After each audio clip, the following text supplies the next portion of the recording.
1 লাখ হোৱাৰ পিছত মই আগতে কৈছোঁ যে 10 মে'ত যেতিয়া চৰকাৰ 4 বছৰ পূৰা কৰিব সেই সময়ত আমি আৰু 50,000 নিযুক্তি শেষ কৰিবৰ কাৰণে চেষ্টা কৰিম। তাৰমানে অহা বছৰ 10 মে'ত আমাৰ আৰু 50,000 এমপ্লয়মেণ্ট যাতে হয় তাৰ কাৰণে আমি আগবাঢ়ি আছোঁ। 1 লাখটো আমি চেছ কৰি দিব খুজিছোঁ যিমান পাৰোঁ সোনকালে।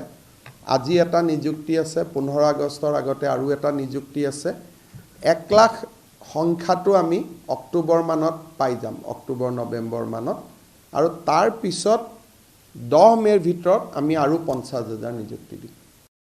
অসম চৰকাৰে আপোনালোকে জানে যে থলুৱা নিযুক্তিৰ ক্ষেত্ৰত অসমত যদিও যোৱা 3 বছৰত এজনো লোক অসমৰ বাহিৰৰ পৰা অসমত চাকৰি কৰিব অহা নাই, তথাপিতো কেতিয়াবা 2-এজন ব্যক্তিয়ে এই বিষয়ত এটা প্ৰশ্ন উত্থাপন কৰি থাকে। সেইকাৰণে আমি অসমৰ ডমিচাইল নীতি এটা, যে অসমত চৰকাৰী চাকৰি পোৱাৰ বাবে কোন কোন যোগ্য, এই ডমিচাইল নীতি এটা আমি খুব সোনকালে প্ৰকাশ কৰিবৰ বাবে আমি সিদ্ধান্ত লৈছোঁ।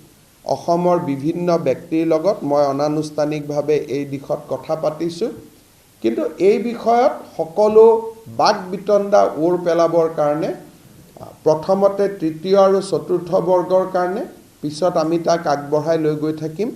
এটা ডমিচাইল নীতি এটা আমি প্ৰস্তুত কৰিম আৰু এই মাহৰ ভিতৰতে আমি এটা সিদ্ধান্ত ল'বৰ কাৰণে আগবাঢ়ি গৈ আছোঁ, যাতে আমি ডমিচাইল নীতি এটা অসমৰ কাৰণে আমি প্ৰকাশ কৰিব পাৰোঁ।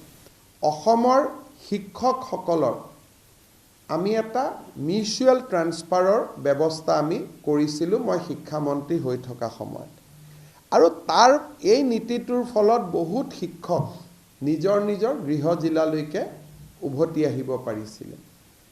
আমি যোৱা বছৰৰ পৰা এই বছৰ আৰু চলি থাকিব প্ৰায় more than 40,000 গ্ৰেড 3 গ্ৰেড 4 কৰ্মচাৰীক আমি নিযুক্তি দিছোঁ বিভিন্ন বিভাগত, পুলিচ সকলো মিলি। এই লোকসকলৰ মাজতো শিক্ষকৰ দৰে এটা আমি পাৰস্পৰিক বুজাবুজিৰ এটা বদলি প্ৰক্ৰিয়া এটা আমি আৰম্ভ কৰিব খুজিছোঁ। এতিয়াও চিন্তাৰ পৰ্যায়ত আছে যে যদি কামৰূপৰ ল'ৰা এজন ডিব্ৰুগড়ত আছে আৰু ডিব্ৰুগড়ৰ ল'ৰা এজন কামৰূপত আছে, দুইজনে নিজৰ ভিতৰতে ফৰ্ম এখনত চহী কৰি দিলে আমি তেওঁলোকৰ ট্ৰান্সফাৰ অৰ্ডাৰটো আমি উলিয়াই দিব পাৰিম।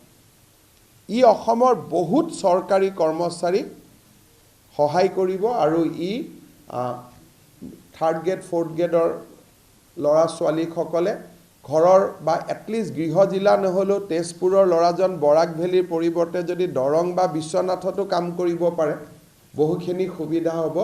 সেই দিশতো আমি কিছু কাম আগবঢ়াই লৈ গৈছোঁ। শিক্ষকৰটো হৈ আছে, সেইটো আজি মই শিক্ষামন্ত্ৰী থকাৰ পৰাই মই কৰি আছিলোঁ।